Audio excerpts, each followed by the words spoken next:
हाय सांगमान जय जगन्नाथ। आशा करुच्ची आपण मैंने सब भले थे। तो यहाँ तो मोर फास्ट ब्लॉग। तो चलते ये फास्ट ब्लॉग आप गोटे बढ़िया जगह को लेकिन जी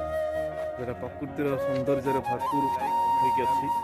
निश्चिंत चलते से जगह को चलते से जगह जा जो जगह को देखा चाहूँगी आपण चलते से जगह को जा 1 किलोमीटर 2 किलोमीटर रास्ता टी खराब था जहाँ भी हो आम आसी पहुँची गलु से एक्चुअली जगटा हूँ गोटे सुंदर वाटरफॉल जगटा कौटी तो मुझे लास्ट को कहबी आपको प्रथम आम चलो देखा चढ़ा से पूरा पहाड़ उपर आम बर्तमान चढ़ी जाऊँ पहाड़ उपरक तो देखते ये केड़े केड़े पत्थर आ पछारी मोर बहुत लोक आसुँच बहुत माने टिके रास्ता टिके भारी देखु ये सुंदर प्रकृतिर से दृश्य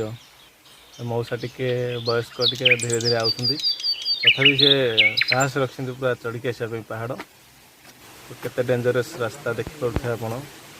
माने गोटे लोक भी जावाई चलिकी जाई हेबनी तथापि आम बहुत कष्ट चलिकी आसु जाऊ पहाड़ उपरकू देखो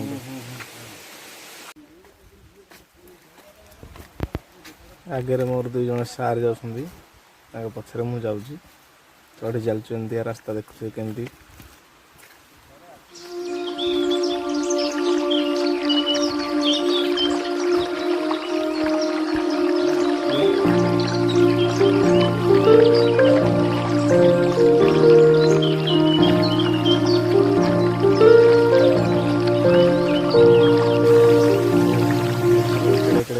गुंफा भाया हो रास्ता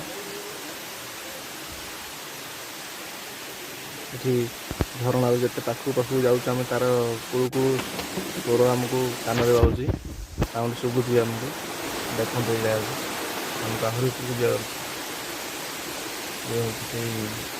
प्रकृतिर दृश्य भल भाव करते आप देखते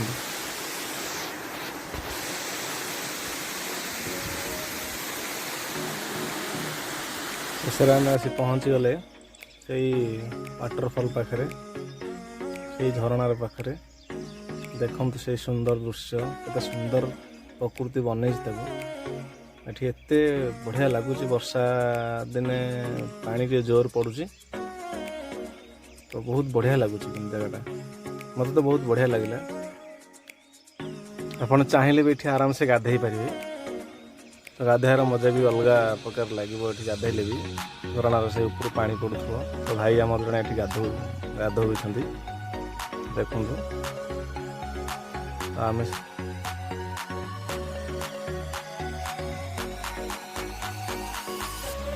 बुली सारी आसिक पहुँची गलु ये जगार ना देखुए लिखाई चक्रतीर्थ एक्चुअली जगटार ना हूँ चक्रतीर्थ वाटरफॉल ये गोटे छोटिया शिव मंदिर भी अच्छी पूजा होची लोक भी आसिक रोचे पूजा पाठ भी कराऊँ भल मंदिर जगटा भी अच्छी बढ़िया स्पेस भी बहुत बढ़िया अच्छी